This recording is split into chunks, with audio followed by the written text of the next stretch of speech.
Olá, este é o programa OAB na TV da 12ª subseção, que tem o apoio cultural do Centro Universitário Uniceb.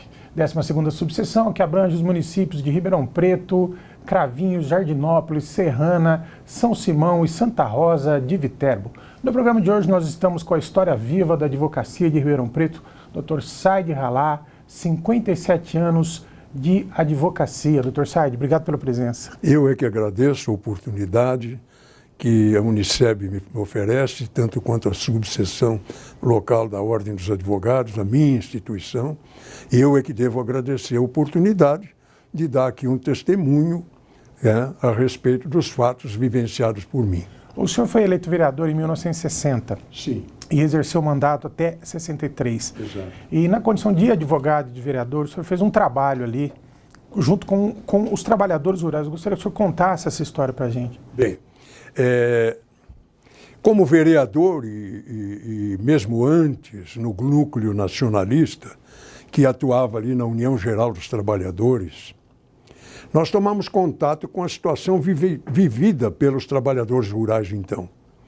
Eles eram tratados de uma maneira análoga ao tratamento dispensado aos escravos. A despeito do Código Penal ter esse tipo de conduta considerado como crime, nunca eu soube que eu tivesse conhecimento, nenhuma autoridade processou qualquer empregador destes por reduzir esses trabalhadores à condição análoga de escravo. E nessa luta que nasceu no núcleo nacionalista, e a gente, como vereador, não se despregou dela, a gente continuou trabalhando. O doutor Luiz Carlos Raia era o presidente do Rocha Lima, engajou-se nessa luta, não é? E o Irineu de Moraes, que era do Partido Comunista, Antônio Giroto, também se associaram nesse trabalho, e nós passamos a estabelecer, criar associações de trabalhadores rurais com o objetivo de vir que no futuro fossem transformados em sindicatos. O primeiro sindicato rural no Brasil é o de Batatais, que teve também a participação da gente no andamento, na criação, desde a associação. Bem, então nós lutávamos contra essa condição do trabalhador rural que vivia desamparado, que além de não receber salário em dinheiro, recebia vales que só eram descontados nas empresas ou nos armazéns, nas farmácias indicadas pelo empregador. Cada membro da família, nessa ocasião, descontava 33% do salário a título de aluguel da casa em que moravam nas fazendas. De tal modo que cada 3 membros de uma família, um trabalhava de graça. Este era o quadro que existia e na década de 60, de 50, 60, não é? Que a gente tomou conhecimento e começou a lutar contra. Inclusive levando para o Juízo do Trabalho essa discussão? Vocês levaram para o Juízo do Trabalho essas discussões? Sim. Isso era objeto de discussão na Câmara Municipal quando eu era vereador. Fazia fila para assistir os debates. Porque o trabalhador nunca deixava de dever, né? Pois é, o trabalhador era escravo. Ele estava sempre devendo porque tudo que ele comprava era mais caro. Porque ele só podia comprar naquele lugar, ele não tinha opção. Doutor Said, o senhor atribui a essa atuação, porque assim, quando veio o golpe de 64, o senhor foi um dos primeiros a ser preso. Não, aí é um engano. Eu tinha sido gastrectomizado e saído do hospital recentemente, e o meu médico, Dr. Luiz Heraldo Câmara Lopes, que era o professor da Faculdade de Medicina, que me operou, disse: você não pode ser preso agora, você suma daqui, se esconda. Tá. E eu fui levado pelo Holmes Cury, Miguel Cury, que tinha uma loja de automóveis de quem eu era advogado, me levaram para a casa do tio deles em Mococa, na casa do senhor João Dib, a quem eu devo imorredora gratidão. E lá eu permaneci até o dia 30 de abril, quando eu resolvi me apresentar à prisão, porque eu pensei, no dia 1º de maio pode ocorrer alguma bobagem, alguma reação, e poderão me envolver com isso. Eu prefiro estar preso. E o senhor ficou quantos dias preso? Fiquei 34 dias preso. E qual que era a acusação? Se você descobrir, eu penso que era a minha atuação nesse setor em favor do trabalhador rural.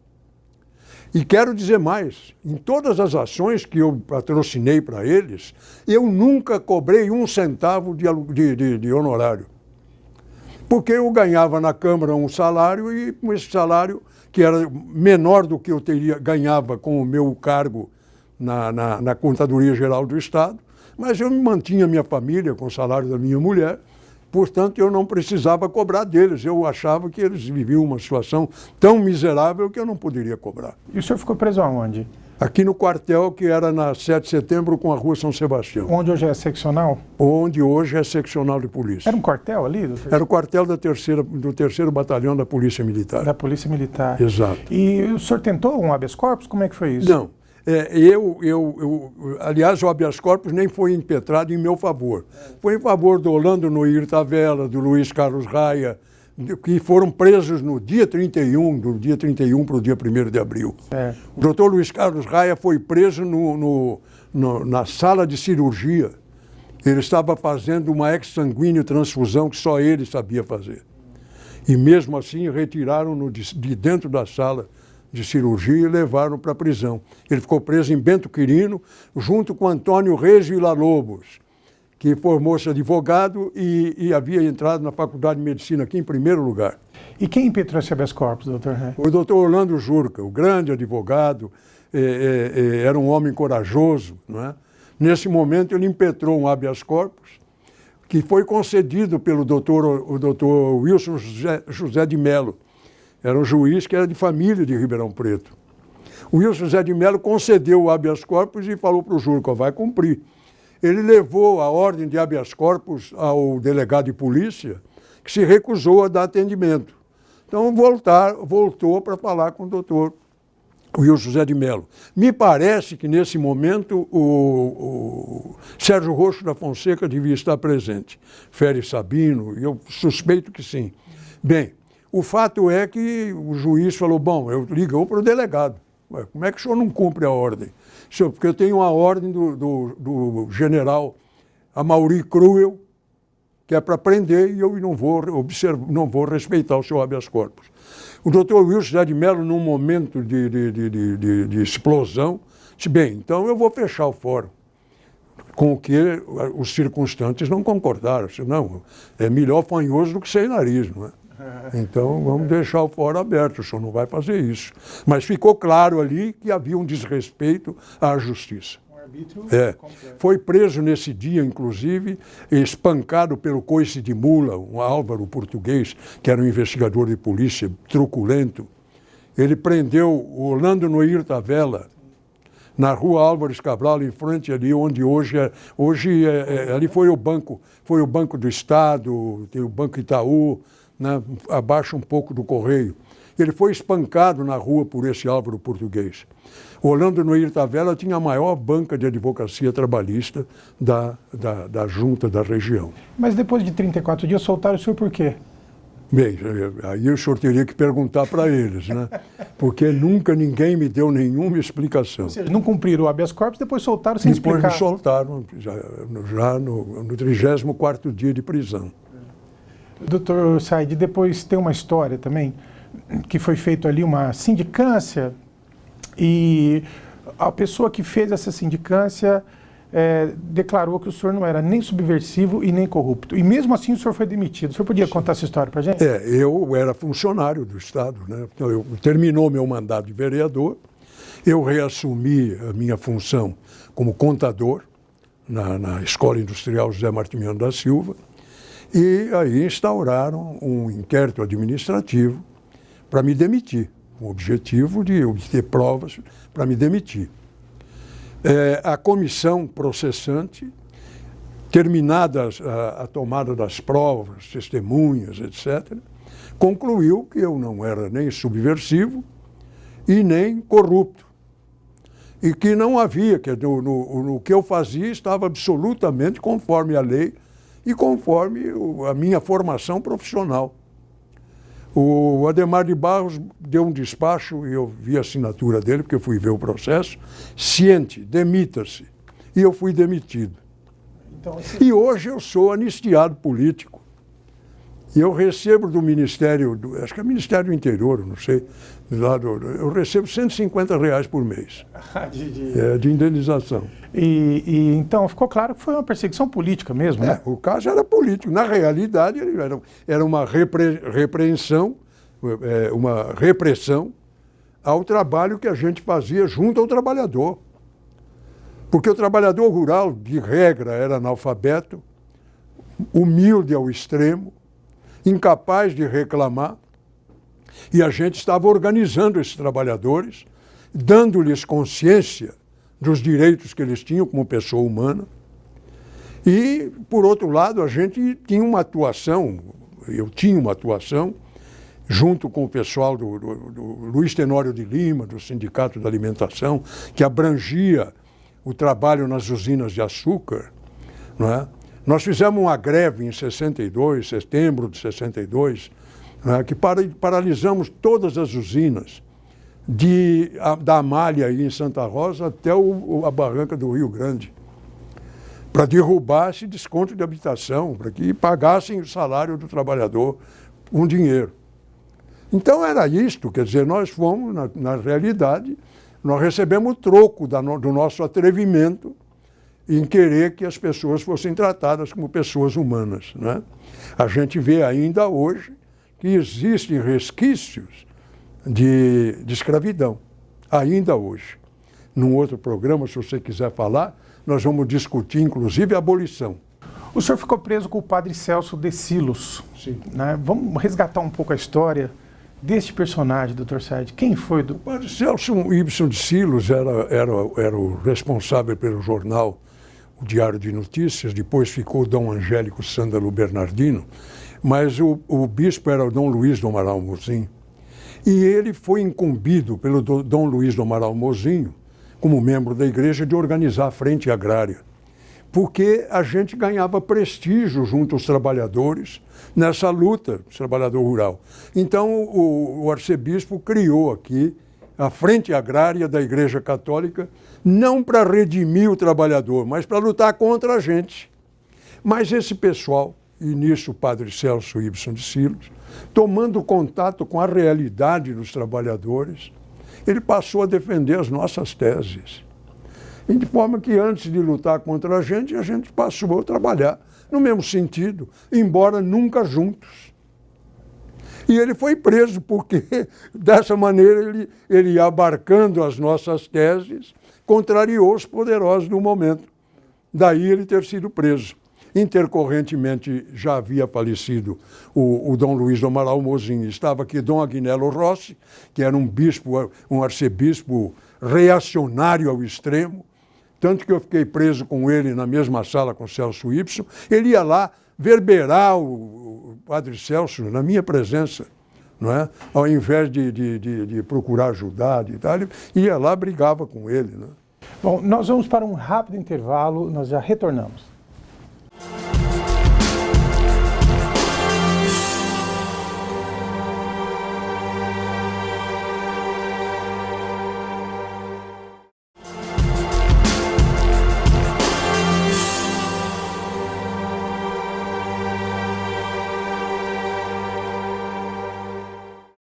Estamos de volta com o programa OAB na TV, que tem o apoio do Centro Universitário Uniceb. Dr. Said, vamos avançar um pouquinho no tempo agora.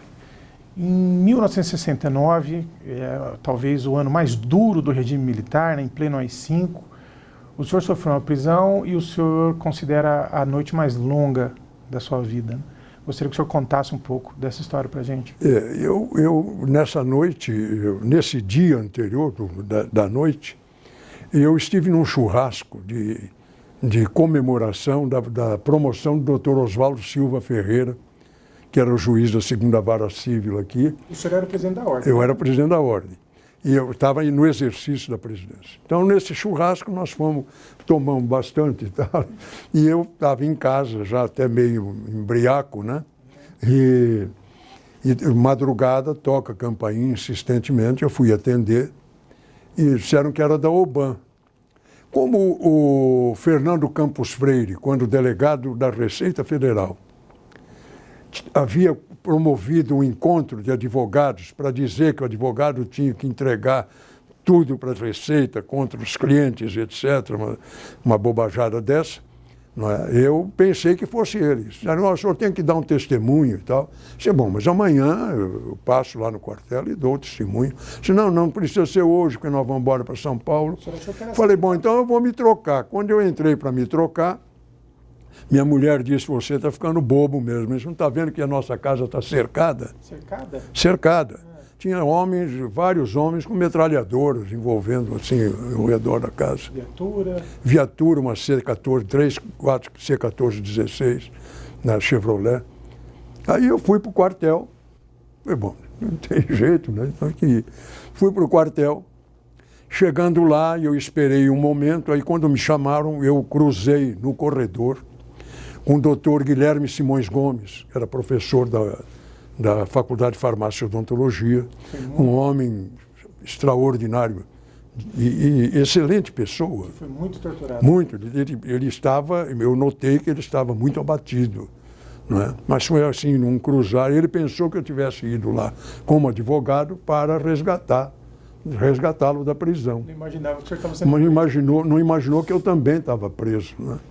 Aí me levaram para uma sala de tortura que fica no andar superior daquele prédio onde hoje é seccional, no lado da rua São Sebastião, no fundo do corredor, tinha a sala com os instrumentos de tortura. Tinha uma mesa de passar roupa, que eles põem o sujeito deitado e jogam água no nariz para sufocar o sujeito, né? Máquina de dar choque, ali o fio e roda o negócio. Então, chegaram a me amarrar um fio no meu dedo, dizendo que eu contribuía para esse movimento liderado pelo Vanderlei Caixa. E eu disse que absolutamente, eu não contribuía de jeito nenhum, não tinha a menor ligação com eles. Eu disse, mas a moça que está aqui disse que você que dava o dinheiro. Então traga a moça numa cariação, eu quero que ela fale na minha presença. Trouxeram minha presença a menina, ela era uma menina, tinha uns 18, 19 anos, a Áurea Moretti. Essa moça estava deformada. Tanta pancada que ela tinha levado no rosto, no corpo, ela estava deformada. E ela punha sangue pela perna, porque eles deram muito choque na genitália dela. E essa moça estava destruída, um espetáculo dantesco. Eu confesso a você que só de lembrar nisso eu me sinto mal. Eu me sinto muito mal. Por isso eu digo que é a noite mais longa da minha vida. E ela na minha frente disse, não é esse velho. E o Fleury, que estava aqui, aquele canalha... Delegado Fleury veio... Delegado Fleury, ele.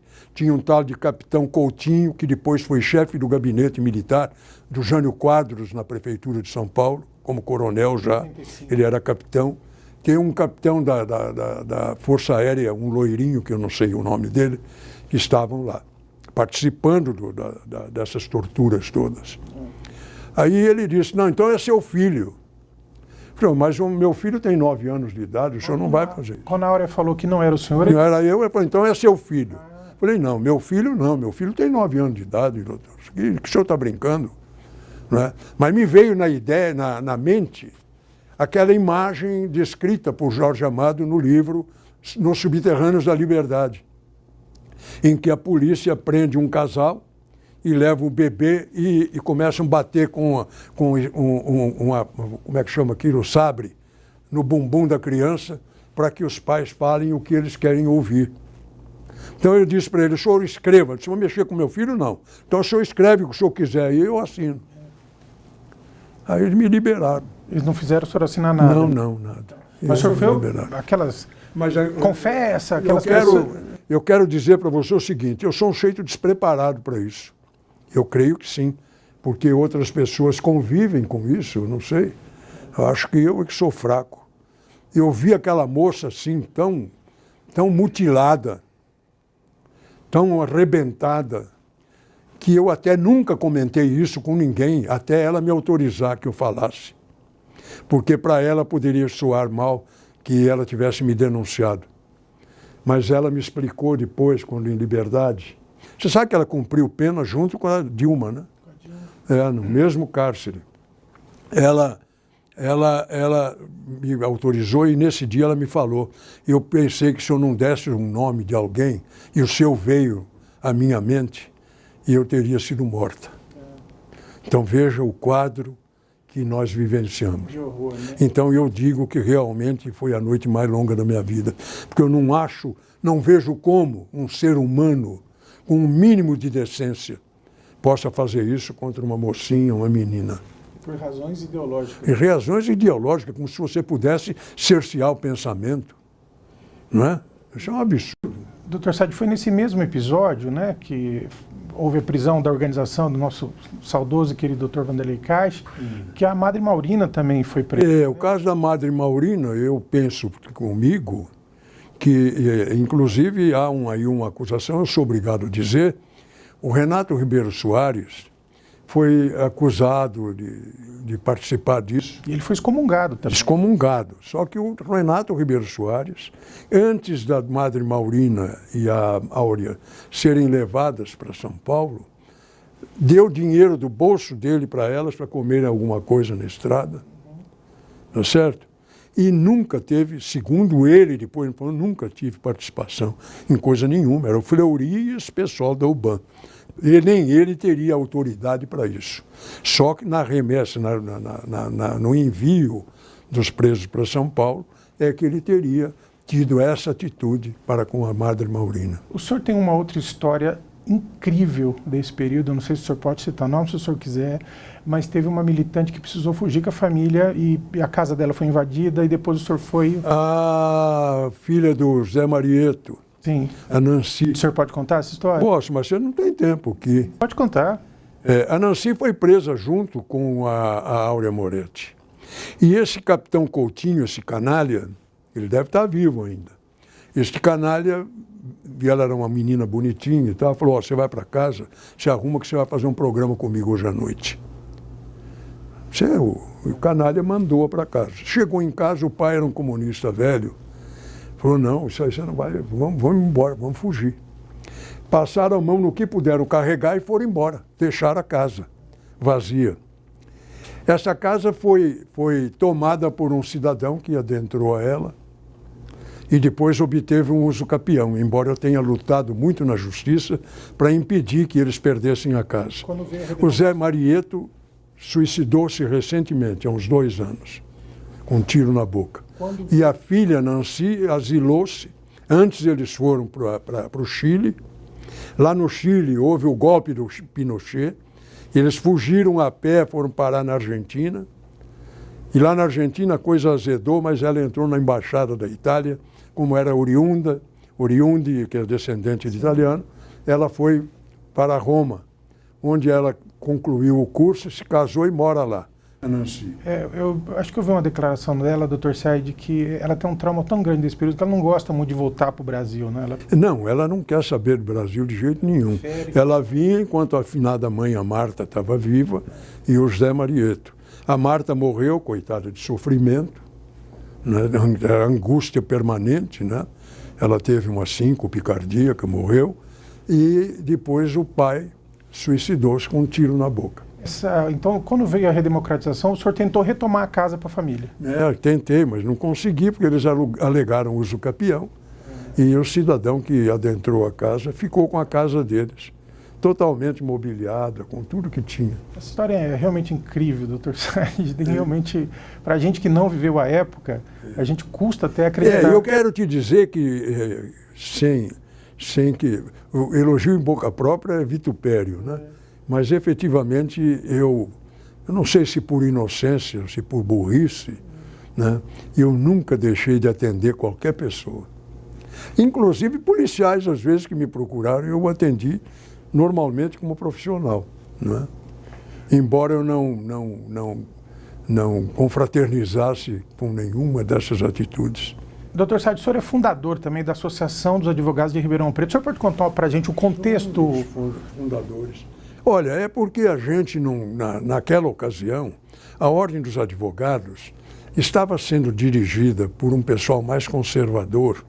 Então, não havia uma participação efetiva, política efetiva. Isso trazia um certo mal-estar para os advogados. Então, um grupo de advogados resolveu fundar a Associação dos Advogados de Ribeirão Preto, mais ou menos estribada na Associação dos Advogados de São Paulo, porque assim não teria aqueles impedimentos que cercavam a ordem, então, para participar de manifestações, etc. E tal. Daí o grupo se reuniu e nós fundamos a Associação dos Advogados de Ribeirão Preto. Bom, avançando um pouquinho mais na história, a redemocratização vai encontrar o senhor ali já como conselheiro da ordem, não é isso? Sim. Conselheiro estadual da OAB. Não, mas a gente já vinha lutando antes, né? Mesmo aqui como presidente da ordem, a gente sempre procurou, né, uma posição progressista, né? Agora, quando eu fui eleito conselheiro da ordem, e a gente já estava no ápice daquela luta pela redemocratização, a votação da eleição das diretas, da minha emenda do Dante Oliveira, não é? A gente participou, eu estive no comício lá no Vale do Anhangabaú, não é? Eu participei das reuniões pela constitucionalização, pela constituinte, para que se convocasse uma constituinte específica. Discursou no pátio Né? do colégio? Eu fiz um discurso lá no pátio da Faculdade de Direito do Largo São Francisco. Sim, senhor, quando nós acendemos uma chama lá, um cross de fogo, não é? Para ficar permanentemente aceso até que se reconstitucionalizasse o país.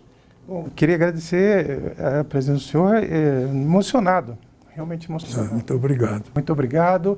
Eu acho que o depoimento que o senhor vai dar na Comissão da Verdade vai ser fundamental e vai ficar aí registrado para as gerações futuras. Obrigado, doutor Saad. E eu participei também, por um hiatozinho, eu dei um depoimento para Matilde Leone e para um professor, o João, eu não tenho nome, perdoa pela minha idade, a gente não grava nomes, né? Que fez a tese de doutorado calcado nesse problema. No problema da madre e na questão das Forças Armadas, né? Doutor Saad, obrigado. Eu que agradeço, muito obrigado. Desculpe aí alguma impropriedade. Imagino, foi extraordinário. Esse foi o programa OAB na TV, da 12ª subseção, com apoio cultural do Centro Universitário Uniceb. Muito obrigado pela audiência. Semana que vem nós estaremos de volta.